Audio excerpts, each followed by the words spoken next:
জয় কৃষ্ণকালী মায়ের জয়। কৃষ্ণকালী মায়ের কৃপায়, মা মনসার কৃপায়, তারা মায়ের কৃপায় আজ অনেক ভক্তের সঙ্গে দেখা হয়ে গেল।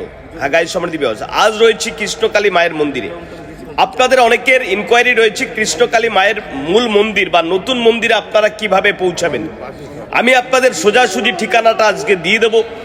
বর্ধমান ডিস্ট্রিক্ট, বর্ধমান স্টেশন থেকে মাত্র 5 কিলোমিটারের টোটো পথে আপনারা কিন্তু পৌঁছে যাবেন কৃষ্ণকালী মায়ের নতুন মন্দিরে। কোনো টেনশন করবেন না। যে কোনো ডিস্ট্রিক্ট বা জেলা থেকে আপনি বর্ধমান স্টেশনে পৌঁছান, বর্ধমান স্টেশন থেকে আপনি অবশ্যই টোটোকে 20 টাকা থেকে 30 টাকার ভিতরে আপনাকে পৌঁছে দেবে কৃষ্ণকালী মায়ের নতুন মন্দিরে।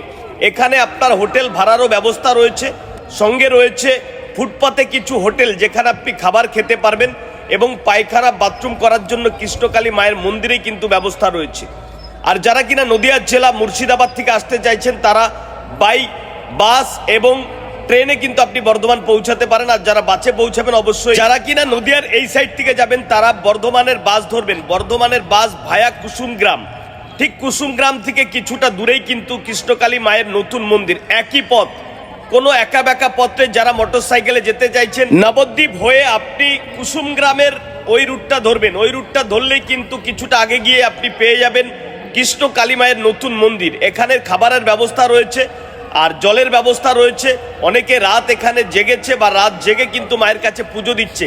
কথিত রয়েছে গ্রামের বুকে কৃষ্ণকালী মায়ের মন্দির যেন এক ম্যাজিক। চাকরি থেকে সন্তান লাভ, যা কিছু কিন্তু আপনি চেয়েছেন মা আপনাকে কখনো খালি হাতে ফিরিয়ে দিয়েছে, এইরকমটি কখনো হয়নি।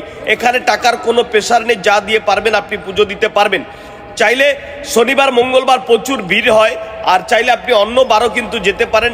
সপ্তাহের অন্যান্য দিনও আপনি কিন্তু এখানে পৌঁছাতে পারেন, তাতেও কিন্তু আপনি পুজো দিতে পারবেন এবং কৃষ্ণকালী মায়ের মূল মন্ত্র আপনি বাড়িতে বসে জপ করেও কিন্তু আপনি অবশ্যই কৃষ্ণকালী মায়ের কৃপা পেতে পারেন। জয় মা কৃষ্ণকালী, জয় মা মঙ্গলা মায়ের জয় হোক, জয় সোনা মায়ের জয় হোক। একটা কথা বলতে ভুলে গেছি, যারা কিনা এখানে ভিডিও বানাতে যান তারা কিন্তু অবশ্যই যাবেন না। ভিডিও বানাতে এখানে দেয় না, ক্যামেরা তুলতেই দেয় না। এখানে কিছু ষণ্ডা এবং পান্ডা রয়েছে। পান্ডা মতলব আমি ষণ্ডা পান্ডা এদেরকে বোঝাবার চেষ্টা করছি, যারা কিনা ক্যামেরা আপনাকে তুলতেই দেবে না।